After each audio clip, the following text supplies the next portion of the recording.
I offer my most loving pranams at Bhagwan's lotus feet. I pray to Swami that he gives us all the understanding that it is Swami who speaks and it is Swami who listens through each one of us. Elders, sisters and brothers, Sairam to all of you. It gives me great pleasure to join you all today in trying to prepare and deliver this online talk to all of you. It has helped me connect to the Swami within, and I am grateful to the organizers for giving me this opportunity. We're talking about how do we connect to Swami? How do we plug into the source? An eternally relevant question, isn't it? In fact, even as I was thinking about the topic, it just occurred to me that when we were graduating, when we were completing our masters, we prayed to Swami for an audience. We wanted to have an exclusive time with Swami to express our gratitude and also to have a few moments that we would cherish for the rest of our lives because we were leaving his physical presence. And very interestingly, I just remembered that the entire discourse that Swami delivered that day was on this theme of connecting to Swami, or how do we feel Swami's presence even after we move away from his physical presence. Much of what I'm going to be sharing today is what Swami told us on that day. It is very relevant even today, even for me, and I'm sure it is relevant to each one of you too. But we will come to that in the course of this talk.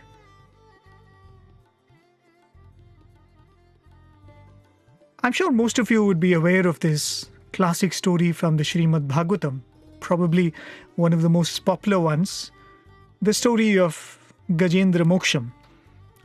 You had this elephant king who is caught by a crocodile when he goes to drink water in a pond.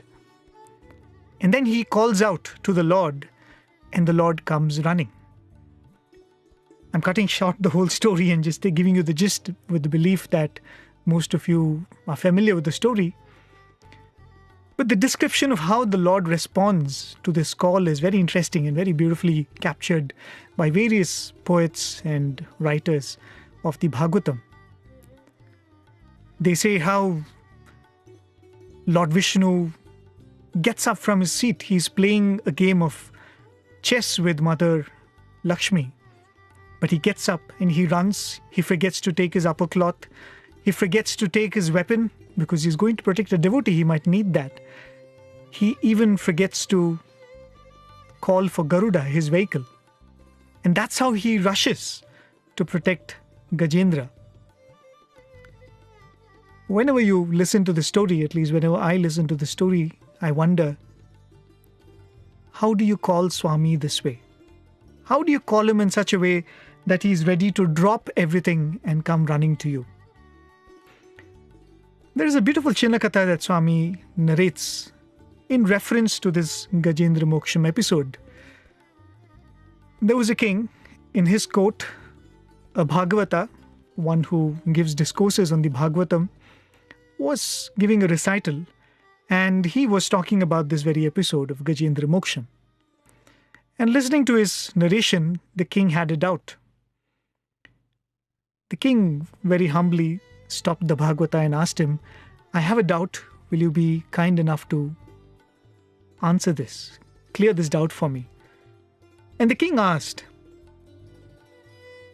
this elephant called out and Lord Vishnu came running. It is said that the Lord resides in Vaikunta or heaven. So my question is, what is the distance between earth and Vaikunta? The Bhagavata was a bit tensed. He was taken aback by this question from the king. So he started flipping through his books, hoping that there would be some number, some reference which he could put in front of the king. But unfortunately, there was no way he could tell the king the exact distance between earth and Vaikunta. The king turned to the other scholars in the court. Everyone put their head down. He turned to the wise ministers that were in his court, and nobody came forward to answer the king. The king was very disappointed. He said, this is such a simple question. I thought one of you would be able to help me with an answer. Swami narrates in the Chinna Katha that the servant who was standing behind the king and who was fanning the king, he came forward and said, My Majesty, if you don't mind, can I tell you what I think is the answer? The king was surprised. In this hall full of learned men and scholars, no one had the answer, but here is this humble servant who seems to be brave enough to come forward and give an answer. So he turned to his servant and he asked, so what is it? What do you think is the answer? Then the servant said, Your Majesty, the elephant king called and Lord Vishnu came running. So it only means that the distance Vaikunta is from heaven is just as far as an elephant's call can reach. A simple answer, but Swami would say in that lies the greatest truth. God is always just a call away. He is only as far as your call can reach. So then comes the question, should I shout? Should I scream? Should I sing on the top of my voice? Or should I use some device to call him? Should I use a loudspeaker? How loudly should I call him? I'm reminded of a very beautiful episode which was narrated to me by my teachers in college, must be. This happened in the Purnachandra auditorium. There was this music program which was in progress. Swami was seated in front in the D and he was watching this program. And many of you may be familiar with his name. The program was being done by P. Sushila and another great legendary singer, S. Janaki. And the piece that was being performed was by S. Janaki. Janaki Ma had one very interesting talent. Apart from being one of the sweetest singers you would ever hear, she also had this ability to mimic different voices. So she could sing like a small child, she could sing like an elderly lady, she could sing like a man, she could, of course, sing with her natural voice too. So she could sing in all these different tones. So she was presenting a song which was actually a story of a great devotee of Lord Venkateshwara. And this lady was old by that time that this event happens. She had this practice of making this pilgrimage to Tirupati every year. And every year she would walk up that Tirumala or the mountain. And that used to be her sadhana. She would walk up that mountain and have darshan of the Lord. With years, with advanced age, she couldn't do that trek anymore. People advised her against it, but she said, no, this is a promise that I make to my Lord that I will come every year to see him. So she says, I must go. So she takes this treacherous trek up the mountain, and midway she finds that she's not able to take a step forward. She's absolutely exhausted, and she's sitting by the wayside, unable to take even a step forward. And in that state, she starts crying and she says, oh, Lord Venkateshwara, I thought I'll come and see you, but here I am too old to make this journey. So this entire episode was being presented in the form of a song. So Janaki Amma would sing like an old lady. She would sing like the way, the other pilgrims would come and try to help her, and all of this in song. The story goes that Lord Venkateshwara looks at this plight of this devotee, and he comes in the form of a little boy. And he comes to this lady and says, Grandma, what are you trying to do? Where are you trying to go? And then she says, I want to go and have darshan of Venkateshwara. And the little boy says, but you're too old for that. And the little boy tries to dissuade her by saying that, don't you know, he's everywhere and you don't have to go anywhere to have his darshan. And she says, I know all that, but I would like to go and have darshan of Lord Venkateshwara, my Ishta Devata, my deity. So this little boy then helps this old lady to make that rest of the journey, and she eventually goes and has the darshan. I don't know the exact story. She eventually realizes that It's the same Lord whom she was worshipping and adoring and wanting to have the darshan of, who had come in the form of that little boy. In the crowd, deep in the crowd, you all have been to the Purnachandra auditorium, or at least have had a glimpse of it. So right in the middle of the hall was seated this devotee of Swami, who was listening to these renderings, was watching this whole presentation. And in a devotional fervor, she closed her eyes and she said, "Swami, that lady called and you came. That elderly devotee called for you and you instantly came in the form of that little boy." And closing her eyes with tears brimming, she said, "Swami, I am calling you now. Will you come?" And all this she was speaking to herself. With closed eyes, with her mind's voice, she was saying, "Swami, I am calling you now. Will you come? I am calling you now. Will you come?" In the next few seconds, she found that there was a commotion around, and she looked around. Everybody was attentive and moving around, and she opened her eyes to realize that Swami had got up from his chair and Swami was walking around. And for those of you who've been in a situation like that, you know how wonderful it is, when suddenly Swami decides to give another round of darshan. Everyone's excited. Will Swami come this side? Will I be able to give my letter to Swami? So the restlessness around the hall, she was completely absorbed in what was happening there.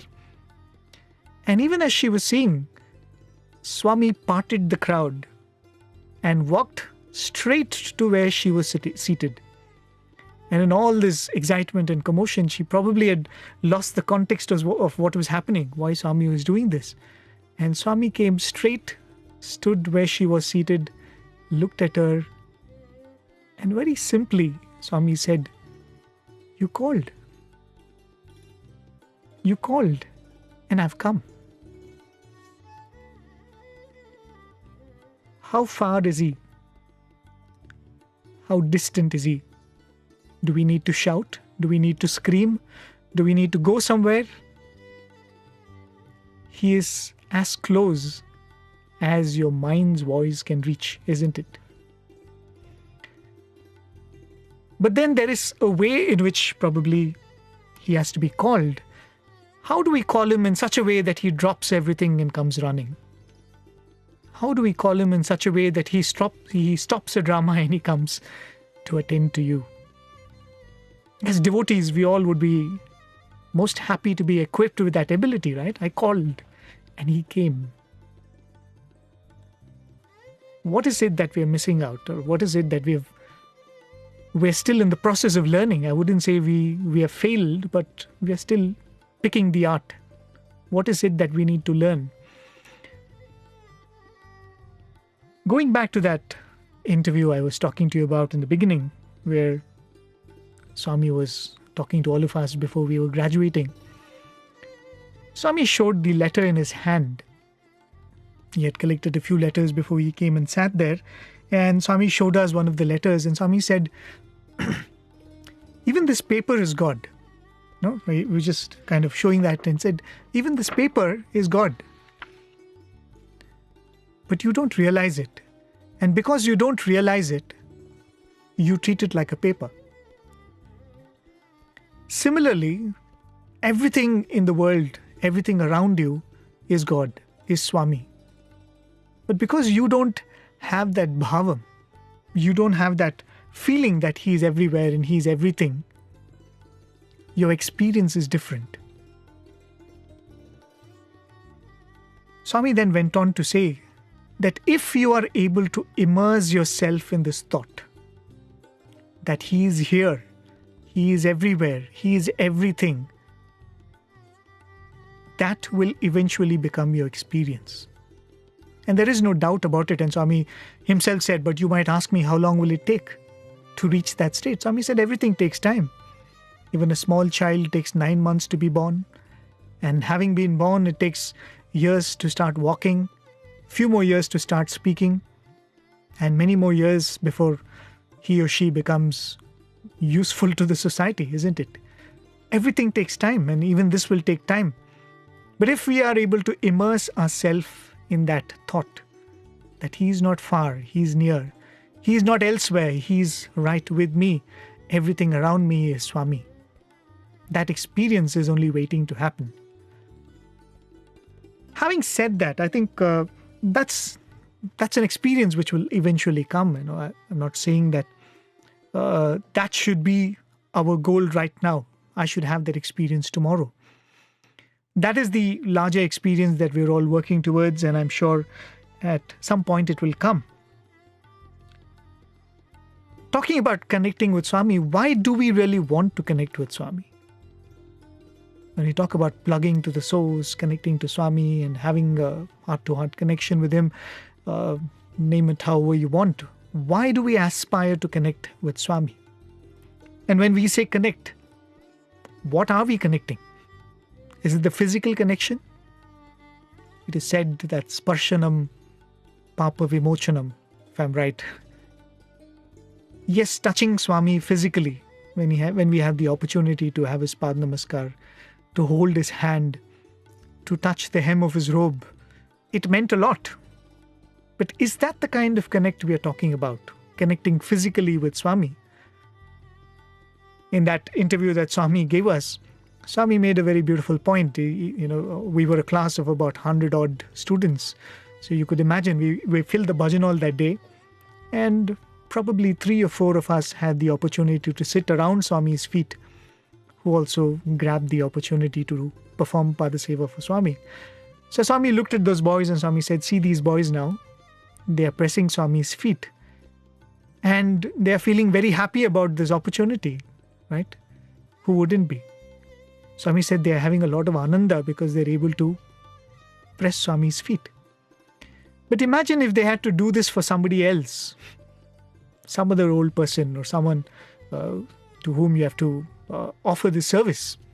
Would you be as happy? And Swami went on to say they are happy because they believe, they think that they are doing this to Swami. And Swami went on to say, isn't everything only in the mind? If you believe, if you think, if you are convinced, then the experience follows. So when we are saying connecting with Swami, we are not talking about connecting physically. In fact, even if you were to draw the analogy of gadgets, which we charge, which we plug into a power source, even technologically we are moving towards a wireless scenario, isn't it?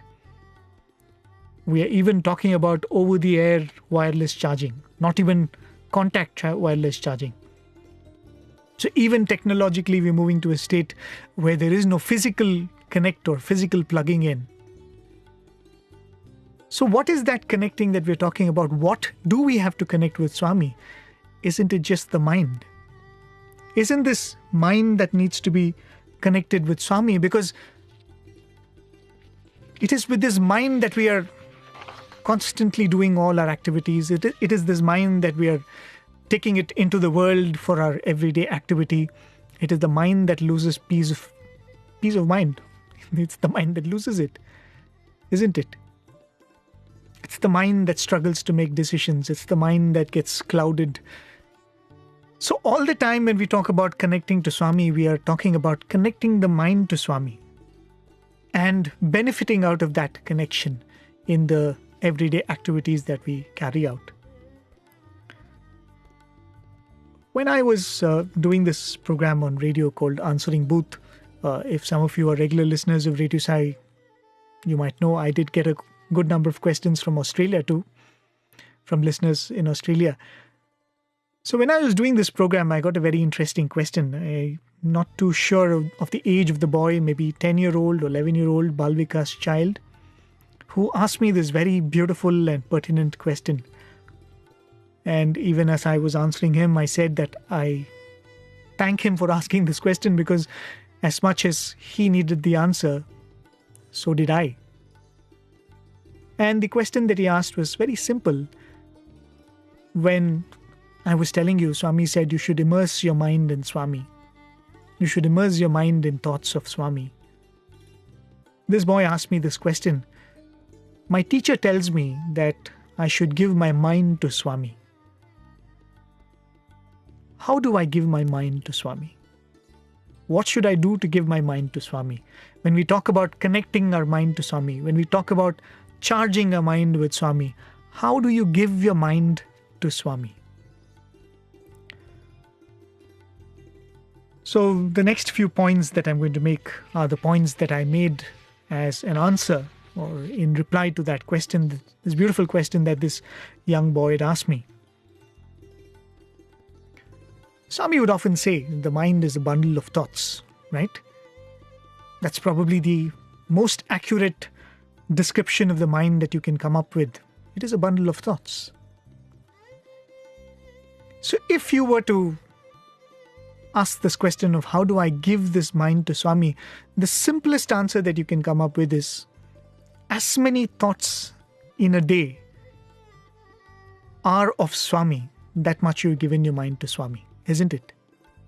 As many times I'm able to think of Swami during the day, that much I have given my mind to Swami.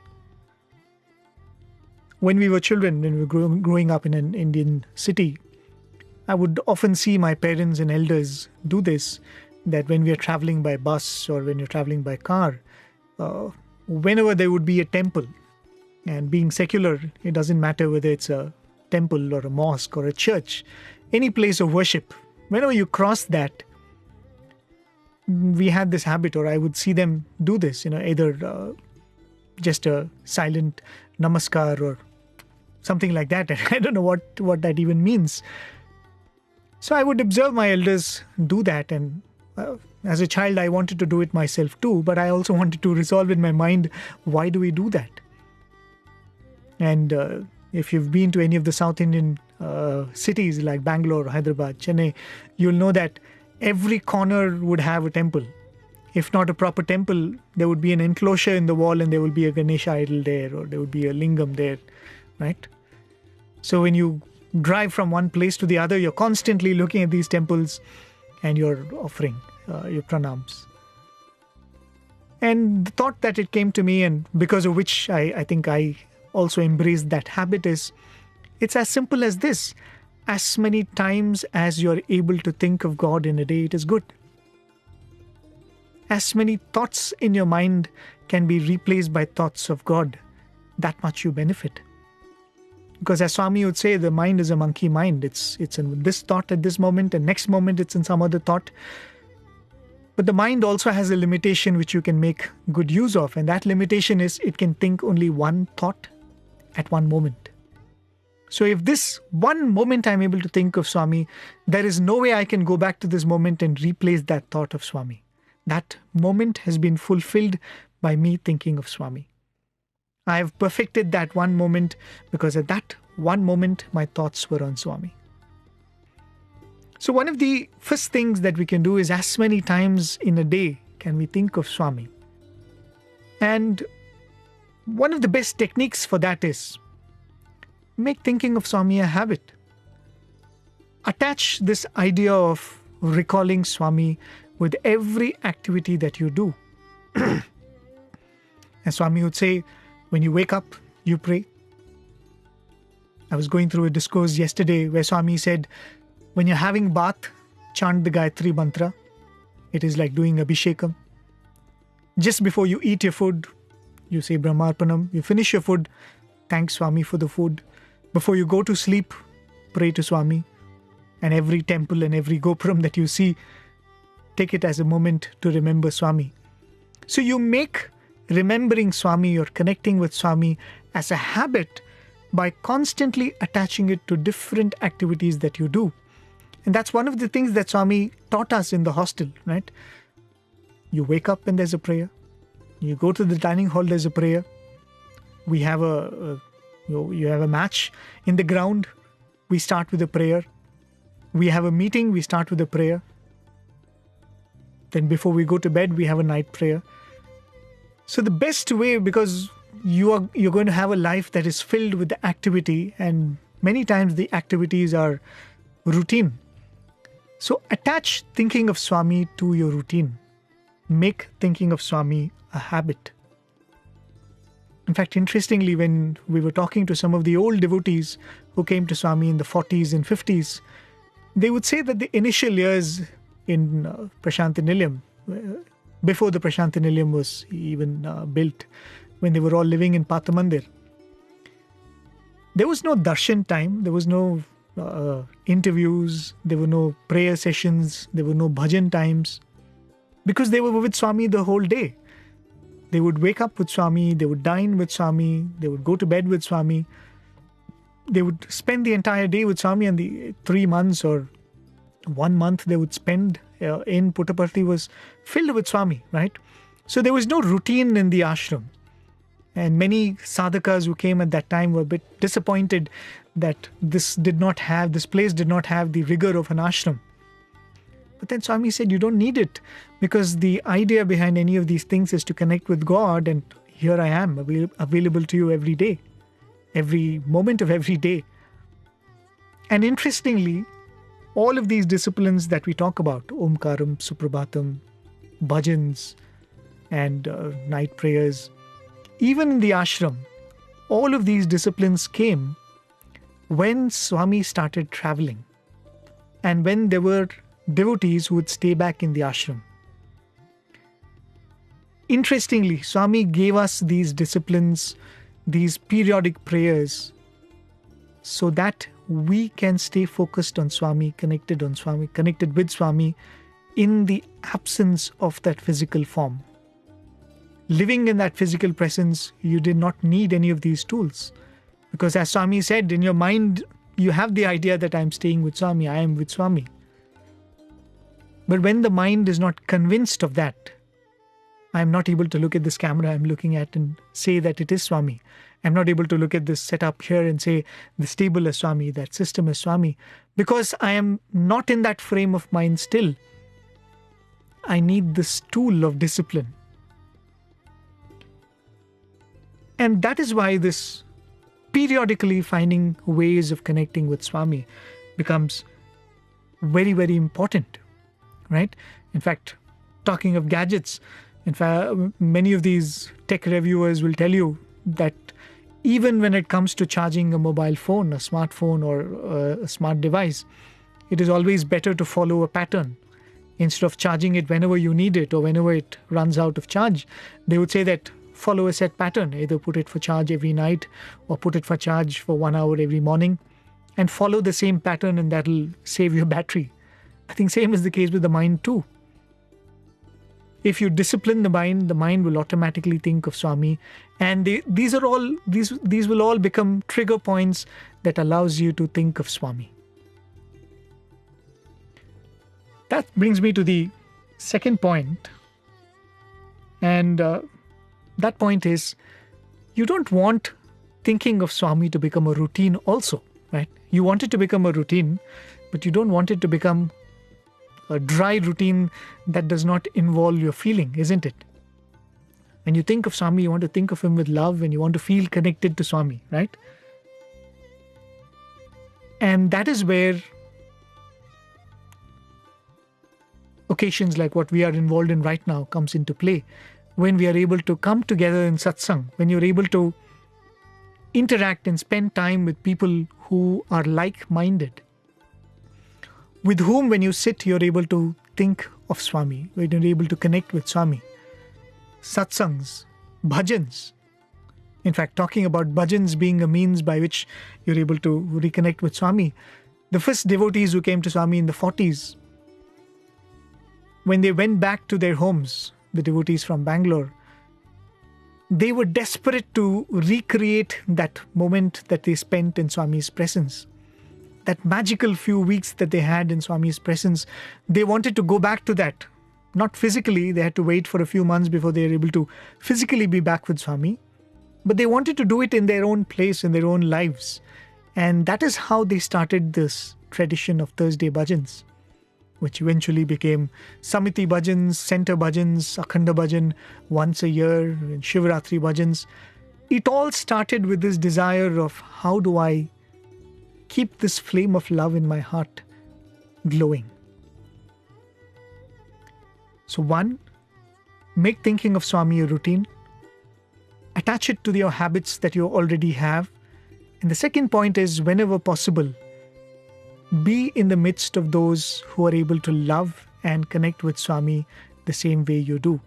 That will certainly help in enabling us to connect with Swami better.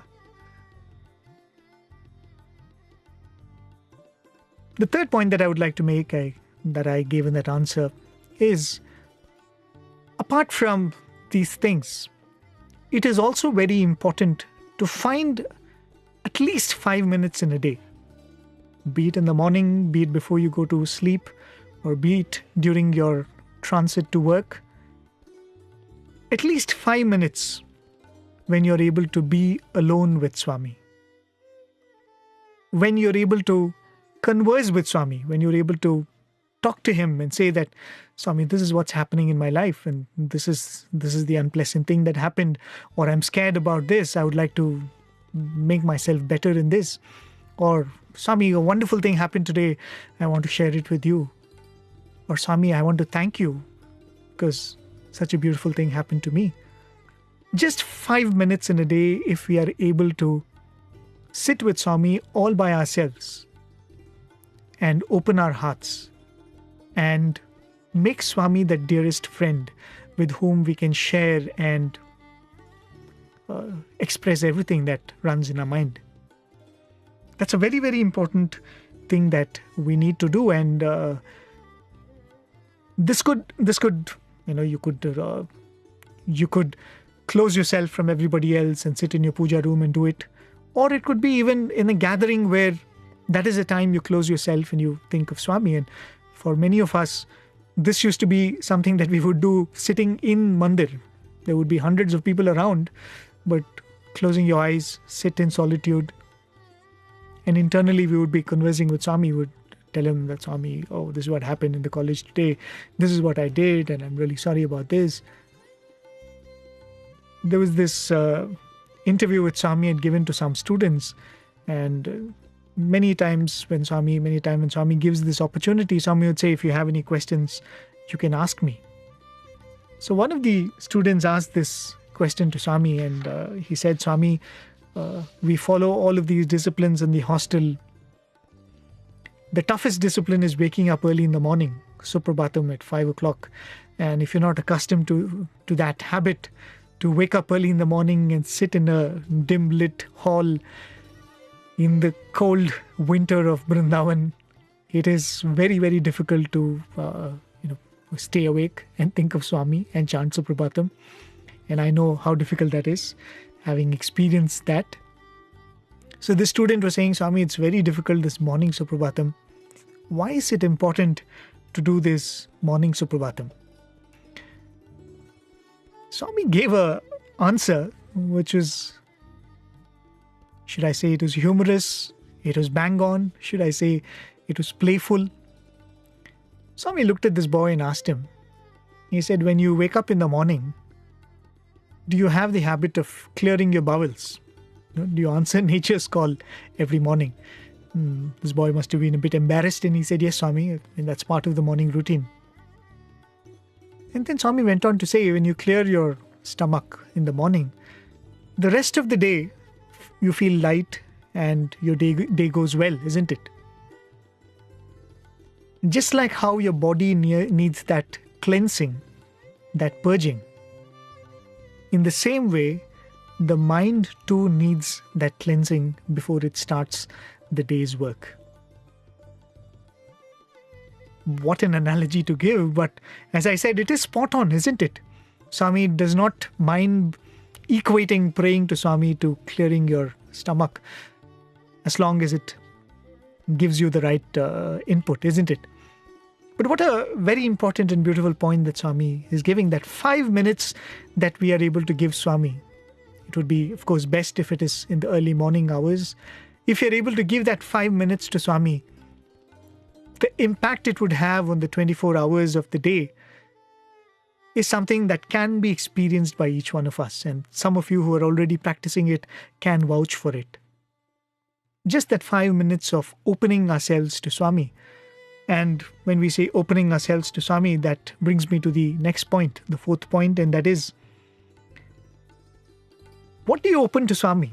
Are you going to sit there and just tell him all the right things that you did, all the good things that you did? Or are you only going to pray and praise him? Most importantly, I think we should open up our weaknesses to Swami. We should be able to look at Swami and say, Swami, these are the mistakes I did yesterday. Or these are my failings. I keep failing this in these situations every day and every time it happens. If we are able to open up and say, Swami, these are my flaws, I can tell you one thing for sure. The amount of lightness that it brings to your mind is incredible. If you're able to tell Swami, Swami, these are my flaws, and I, place it in front of you, it will first of all lighten your mind so much. And when you do that to Swami, you are allowing Swami to really step into your heart, step into your mind, and tidy it up for you. Till then, we are completely closed, and we kind of just turn to Swami to praise him and to just get some gifts from him or get some grace from him. It is when we are able to open our heart to him and say, Swami, these are my fears, these are my failings, these are my desires, these are my ambitions. This is what I would like to achieve. You are letting Swami into your heart. And that is why that becomes a very important practice. Swami would often say, Nenu chakali vadu, Swami would say in Telugu, I am your dhobi, I am your washerman, and your mind is the linen I have come to wash. How absurd it would be if I were to say today, oh, I have to give my dirty clothes to the dhobi, let me wash it first and then give it to the dhobi. If we wait till we are pure in our mind and hearts to turn to Swami and open up to Swami and connect with Swami, it is meaningless.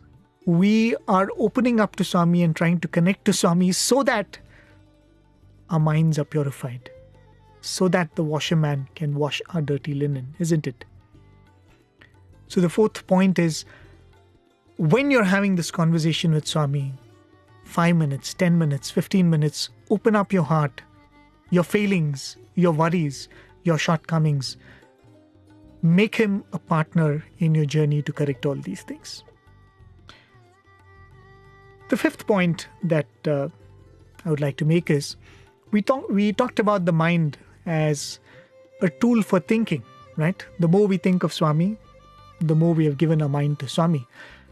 Another very important point or tool or function that we use the mind for is to constantly make choices in life, isn't it? We are all the time making important choices, critical choices, life-changing choices, simple choices. What do I wear today? What do I eat today? Where do I go today? What do I do today? If we are able to connect these choices to Swami in some way, you dress in a certain way and say, I think Swami likes it this way. Your dietary choices are made in such a way, I think Swami would like it this way. If there is a situation, just to pause and think, what would Swami expect me to do?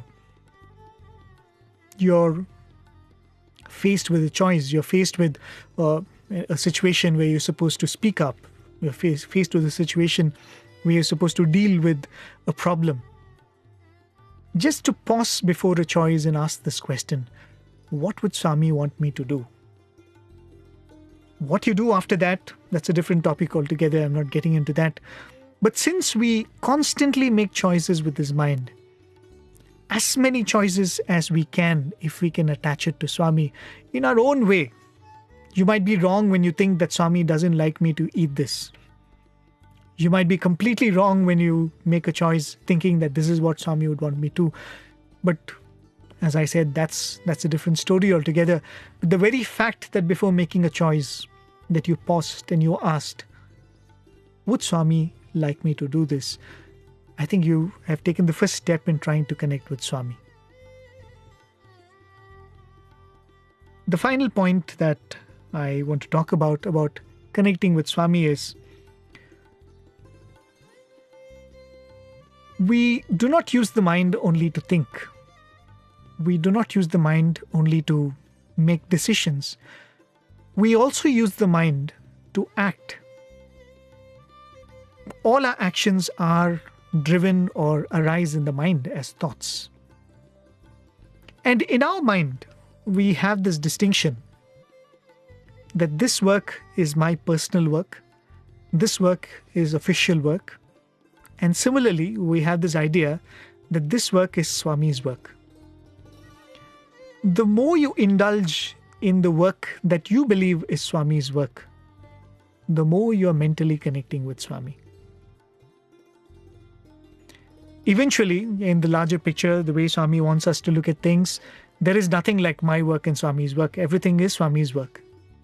But in our mind, there is that distinction at this point in time. So use that distinction. The more you set aside time for that work, which is Swami's work, which you think is Swami's work, which we might probably categorize as organization activity or service activity or seva or whatever it is. This is Swami's work and I have to give my time and energy for it. You are giving your mind, you're applying your mind, and that is also a beautiful way to connect with Swami. Sometime last year, I think a couple of years back, we did this beautiful series with a devotee, a singer from Sundaram Bhajan group, Mrs. Girija Bai. And you'll be able to find those conversations on our YouTube channel. She was talking about this bhajan that she had composed, and I'm sure most of you will be familiar with this bhajan. The bhajan is Sai Sai Smaran Karo, Guru Charan Kamal Dhyan Karo, Keshava Madhava Bhajan Karo. So this bhajan was composed by this lady, this devotee from Sundaram Bhajan group. So the first time she sang it, she had sung it, I think, in the Gindi temple, the famous Shirdi Baba temple, which has its history way back in the 40s. Swami has visited that place many times. So she was in a bhajan session in the Gindi temple and she sang this particular bhajan which she had composed. Initially, she had composed it in such a way that the last line would go, Sadguru Sai Smaran Karo. And that's how she had rendered it on that day too.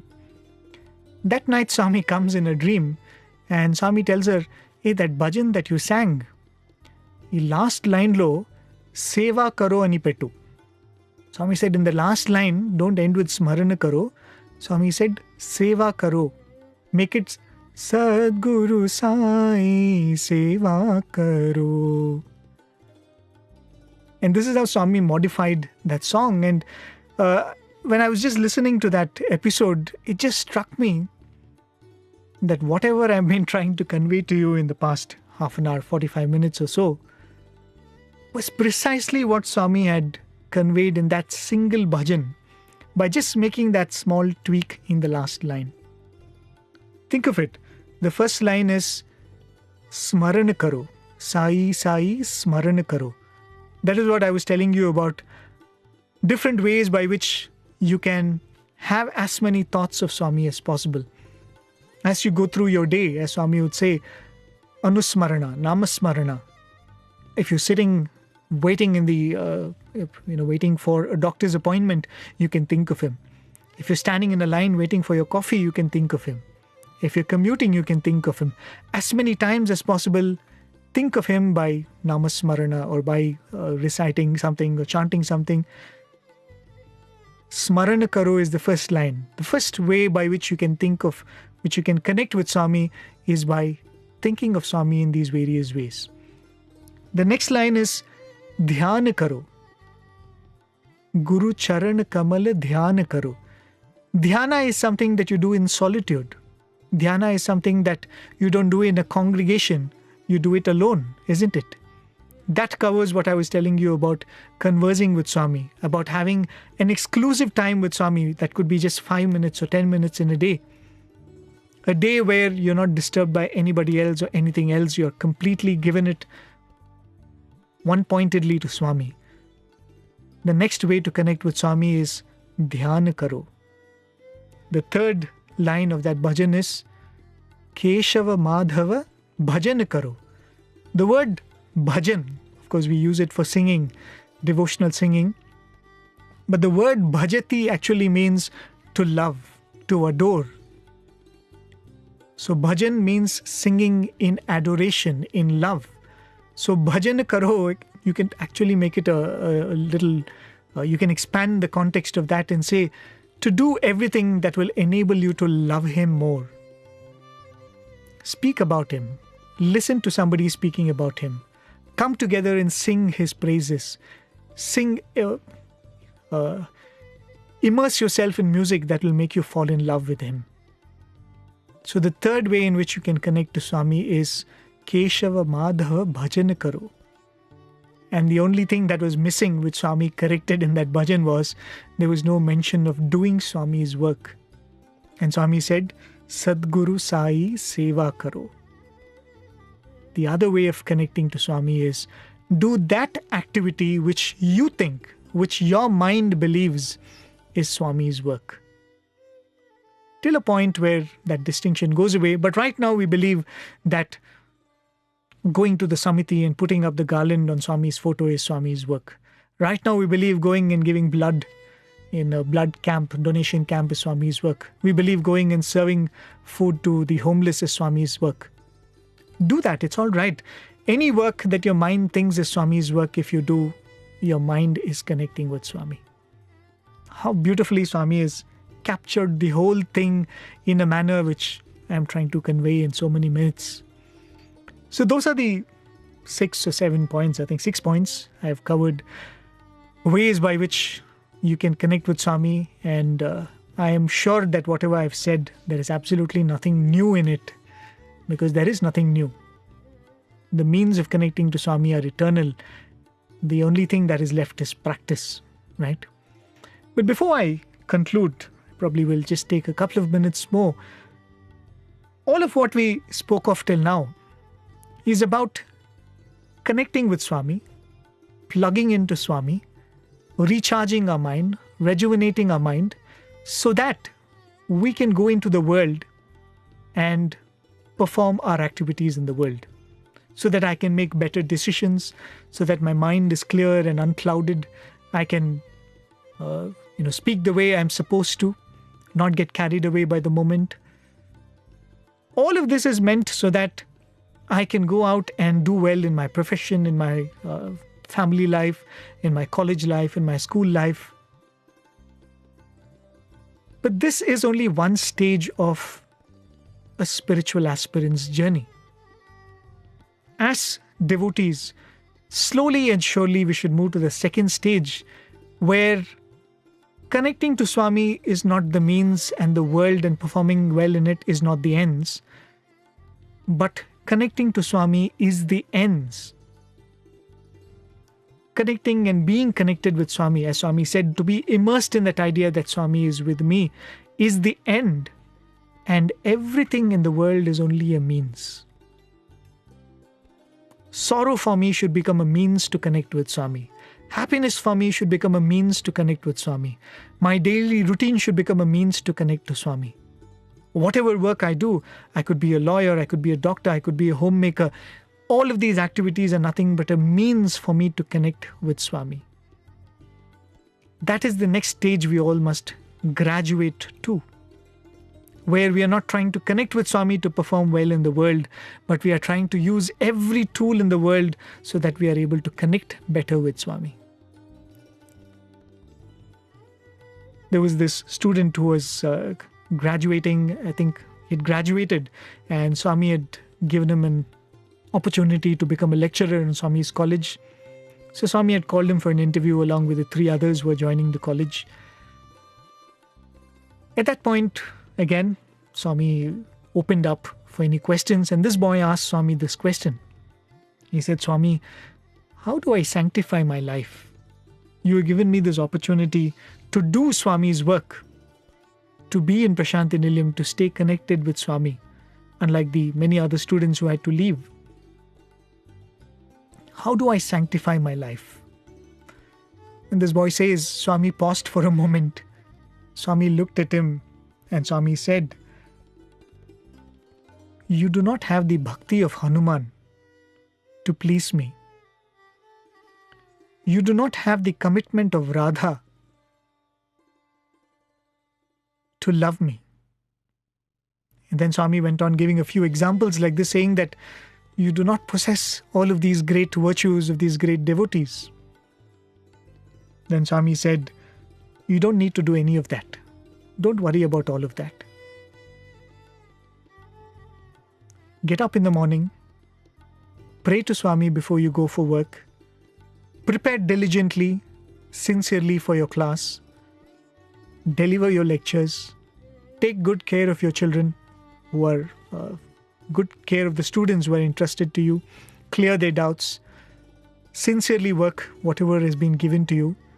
At the end of the day, Swami said, mentally, in your heart, offer it to Swami and say, Swami, I offer all my efforts to you. And Swami said, that is more than enough. That is all I seek from you.